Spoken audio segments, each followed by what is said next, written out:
Hello friends, welcome to our channel crypto with Vishal. आज के video में करेंगे गाइस बिटकॉइन के बारे में डिस्कस। अगले 15 दिन क्रिप्टो करेंसी मार्केट में आपको पंप डंप के साथ देखने को मिलेंगे। उसमें एक बहुत इंपॉर्टेंट चीज़ है जिसके बारे में ध्यान रखिएगा, क्या है वो, उस बारे में आज के वीडियो में बात करेंगे। वजीर हैक से रिलेटेड कुछ अपडेट्स हैं, उसको डिस्कस करेंगे। बिटकॉइन की साइकिल से रिलेटेड, हाविंग की साइकिल से रिलेटेड भी एक अपडेट है, उसके बारे में बात करेंगे। और इंडिया से एक थोड़ा नेगेटिव अपडेट है क्रिप्टो करेंसी से रिलेटेड, उसको आज के वीडियो में डिस्कस करेंगे। सबसे पहले चलेंगे क्रिप्टो एनालिसिस पे। मार्केट कैप 3.0% अप, वॉल्यूम की बात करेंगे 37.6% अप, इनफ्लो की बात करेंगे। रात 12 बजे से अब तक और कल के दिन दोनों दिन एक एक इनफ्लो के डेटा हमें देखने को मिले हैं। फियर एंड ग्रीन इंडेक्स 33 में, फियर में पिछले एक घंटे के सेंटीमेंट्स बाय की तरफ है। हीट मैप काफी अच्छा देखने को लग रहा है। बीटीसी 3.88% अप, इथीरियम 1.99% अप अभी यहाँ पे चल रहा है। बिटकॉइन की बात करेंगे गाइस, जब वीडियो बना रहा हूं मैं, बिटकॉइन का करंट प्राइस है 56,925। और चार्ट क्या ब्यूटीफुल तरह काम करते हैं। जो कई लोग बोलते हैं कुछ नहीं होता, पर अगर आप देखो जो हमारा रेजिस्टेंस जोन था, जो एक टाइम पे सपोर्ट का काम करता था 57,064 का, अगर आप देखो, और ये जो लाइन है हमने जो ड्रॉ करी थी काफी टाइम पहले थी, अगर आप देखो यहीं से हमारी 3 कैंडल को लगातार रेजिस्टेंस मिला है और चौथी कैंडल भी उसी तरफ यहाँ पे बढ़ रही है। तो आने वाले जो 15 दिन है उसमें मुझे उम्मीद है कि 59,000 से लेकर 50,000 के जो बीच का एरिया है यहीं आपको मूव होता हुआ देखने को मिलेगा। इंपॉर्टेंट बस ये ध्यान देना है इस जोन से नीचे आके हमारी जो कैंडल है वो यहाँ पे क्लोज ना हो, क्योंकि अगर वो होती है तो थोड़ा सा हमारे लिए नेगेटिव यहाँ पे होता हुआ हमें देखने को मिल सकता है। क्यों ये चीज़ है? क्योंकि कुछ इस हफ्ते की बात करें, कल से स्टार्ट होगा हमारा, वेडनेसडे को है सीपीआई डेटा, थर्सडे को आने वाला है पीपीआई का डेटा, जॉबलेस क्लेम, फ्राइडे को आने वाला है कंज्यूमर सेंटीमेंट, और इन सबके बेस पे आने वाला है अगले हफ्ते एफओएमसी की मीटिंग में रेट कट। अब वो कितना होगा काफ़ी इंपॉर्टेंट है। उम्मीद यही है कि रेट कट होगा, बिटकॉइन का प्राइस थोड़ा नीचे आएगा, उसके बाद हमें चीज़ें रिकवर होती हुई यहाँ पे देखने को मिल सकती हैं। तो अगर आप फ्यूचर ट्रेड में होना तो ध्यान रखिएगा, प्रॉफिट जहाँ पे हो रहा है ना उसको बुक जरूर करते रहिएगा। लंबे टाइम पे मत जाइएगा कि अब तो मार्केट ऊपर की तरफ जा रहा है, अब तो ऊपर ही जाता रहेगा और सडनली एक डेटा आएगा, सारा का सारा जो प्रॉफिट है वो आपको निकल जाएगा। अगर फ्यूचर ट्रेड ले रहे हो, मैं आउट हूँ, पर अगर आप ले रहे हो यहाँ से तो अपना प्रॉफिट जरूर फ्यूचर ट्रेड में बुक करते रहिएगा। ज़्यादा टाइम तक ट्रेड को मत जो है यहाँ पे चलने दीजिएगा। अब बात करते हैं इकॉइन मैट्रिक्स का। ये चार्ट हमने अप्रैल में भी डिस्कस किया था, फिर से भी इस बारे में बात करें क्योंकि इसमें थोड़ा सा चेंज आया। तो इन्होंने ये बोला था, अगर आप पास की 3 हाविंग देखोगे तो उन्होंने ये बताया था इस हाविंग के अकॉर्डिंग बिटकॉइन का प्राइस 2026, 2027, 2028 में किस तरीके से चल सकता है। तो हम सीधा 28 की बात करेंगे। तो जो बिटकॉइन की फर्स्ट हाविंग थी उसके अकॉर्डिंग बिटकॉइन का प्राइस जो है नियर अबाउट यहाँ पे 2028 की हम लोग यहाँ पे बात कर रहे हैं। तो यहाँ पे अगर आप देखो तो 3 से 4 मिलियन के करीब हमें जाता हुआ देखने को यहाँ पे मिलेगा। अगर आप बिटकॉइन की सेकंड हाविंग की बात करते हो तो उस अकॉर्डिंग बिटकॉइन का प्राइस आपको करीब करीब 1 मिलियन के करीब जाता हुआ देखने को मिलेगा 2028 में। थर्ड हाविंग की अगर आप बात करते हो तो बिटकॉइन का प्राइस आपको करीब करीब $5 लाख के नियर अबाउट यहाँ पे दिखेगा। और अगर आप इन सब का एवरेज करते हो तो बिटकॉइन का प्राइस आपको करीब 1 मिलियन के करीब जाता हुआ देखने को मिलेगा। अगेन जाएगा नहीं जाएगा आने वाले टाइम में पता चलेगा, पर जो बिटकॉइन की हाविंग रही है उस हिसाब से इन्होंने ये चीज यहां पे बोली थी। अब इसमें थोड़ा सा जो है चेंज आ गया हुआ है। क्यों? क्योंकि अप्रैल का डेटा था, सितंबर आते आते चीजें थोड़ी बदल गई हैं। तो पहली बार ऐसा हुआ है, ये जो एरिया था ना, ये वो एरिया है जहां से बिटकॉइन की हाविंग हो रही थी। तो पहली बार ऐसा हुआ है कि बिटकॉइन का प्राइस उसकी हाविंग के बाद यहां पे नीचे है, और ये साइकिल बहुत अलग है। वैसे बिटकॉइन की जितनी भी साइकिल रही है हाविंग की वो सब थोड़ी अलग होती हैं, लेकिन इस बार की बहुत अलग है, क्योंकि सबसे बड़ी चीज ये हुई है कि बिटकॉइन की हाविंग से पहले ही ऑल टाइम हाई हो गया, और पहली बार किसी साइकिल के अंदर इतना ज्यादा इंस्टीट्यूशंस इन्वॉल्व हो रहे हैं।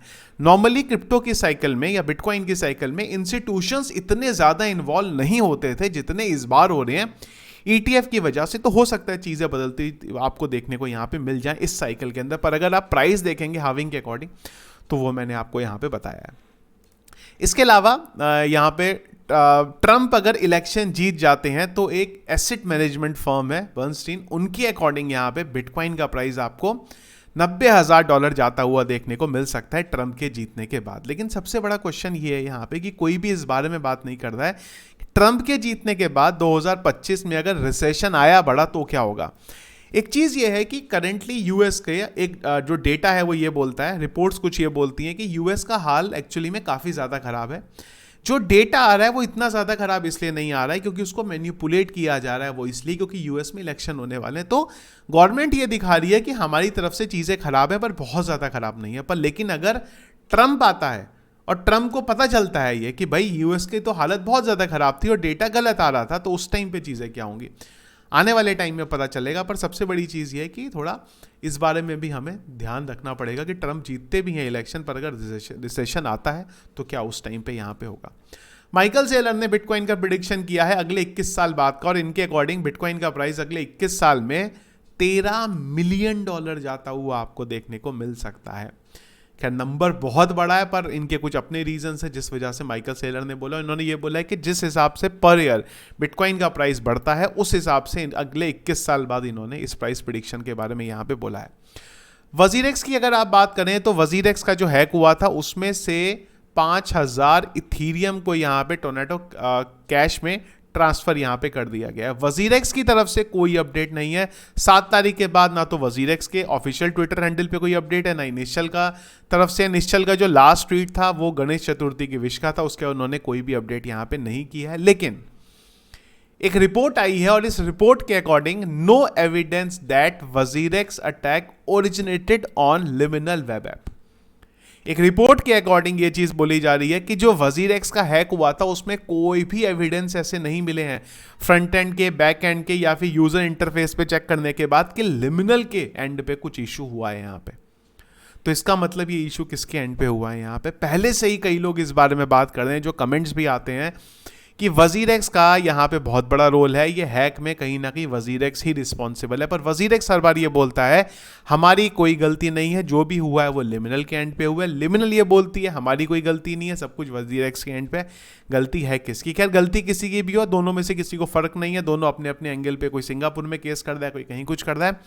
वजीरेक्स से टाउन हॉल में यह भी पूछा गया था कि चलो आपकी गलती नहीं है, सब कुछ लिमिनल की गलती है, तो उनके अगेंस्ट आप लॉ सूट क्यों नहीं फाइल कर दो, केस क्यों नहीं कर दो? तो इन्होंने बोला ऑलरेडी कर रहे हैं हम, पर हम आपको डिटेल उसकी अभी बता नहीं सकते यहाँ पे।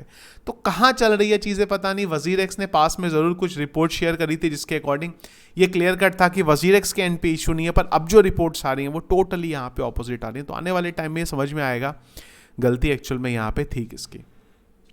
इंडिया से अपडेट जो मैंने आपको नेगेटिव बोला था, और जो आने वाले 2 महीने हैं ना वो इंपॉर्टेंट है इंडिया में भी, क्योंकि हमें रेगुलेशन से रिलेटेड हो सकता है एक ड्राफ्ट यहाँ पे आता हुआ देखने को मिले। और उस टाइम पे ये अपडेट आया कि बेंगलुरु में जो रामेश्वरम कैफे का ब्लास्ट हुआ था और उसी दिन एक और ब्लास्ट होने वाला था राम मंदिर के ऊपर, जब राम मंदिर का इनॉग्रेशन था उस दिन होने वाला था, पर वो हुआ नहीं, वहाँ पे उसको रोक लिया गया। तो उसमें जो ट्रांजैक्शन था वो क्रिप्टो करेंसी के थ्रू यहाँ पे हुआ है। ऐसा नहीं है कि आज से पहले क्रिप्टो करेंसी के थ्रू जो ब्लास्ट होते थे, आज से 20 साल पहले वो क्रिप्टो करेंसी के थ्रू होते थे, तब डॉलर लगता था या फिर डार्क वेबसाइट ट्रांजैक्शन होता था। पर प्रॉब्लम ये है कि गवर्नमेंट को क्रिप्टो पहले ही पसंद नहीं है, और उसमें इस तरीके के अपडेट आना थोड़ा सा नेगेटिव है हमारे लिए। वजीरेक्स का एग्जाम्पल ऑलरेडी गवर्नमेंट के सामने, पर उसमें भी गवर्नमेंट ये बोल सकती है चलो हम लोगों ने इसीलिए फॉरेन एक्सचेंजेस को यहाँ पे अलाउ कर दिया। पर ये इंडिया में जब ड्राफ्ट होगा क्रिप्टो करेंसी को लेके, किस तरफ से रेगुलेट किया जाएगा, कैसे होंगे, तो वहाँ पे इन सब अपडेट का फर्क हमें देखने को मिलेगा। तो अगले 2 महीने इंडिया में भी इंपॉर्टेंट रहेंगे। अक्टूबर तक उम्मीद है कि अक्टूबर तक हमें कुछ ना कुछ एक ड्राफ्ट जो है, बेसिक ड्राफ्ट इंडिया में भी आता हुआ यहाँ पे देखने को मिल जाएगा, किस तरीके से इंडिया में आने वाले टाइम में क्रिप्टो करेंसी का फ्यूचर है और क्या गवर्नमेंट यहाँ पे देख रही है। तो ये देखा इस अपडेट करंटली जो चल रहे हैं क्रिप्टो करेंसी मार्केट में। कुछ और दिन भर इंपॉर्टेंट अपडेट रहा उसको टेलीग्राम पे डिस्कस करेंगे, जिसके लिए टेलीग्राम के चैनल को अगर आप लोगों ने ज्वाइन नहीं किया जो ज्वाइन करेगा, लिंक वीडियो के डिस्क्रिप्शन पे मिल जाएगा। वीडियो पसंद आया इसको लाइक और शेयर जरूर कीजिएगा। चैनल में अगर आप नए हैं, फर्स्ट टाइम वीडियो देख रहे हैं, जरूर चैनल को सब्सक्राइब कर लीजिएगा। Thank you friends.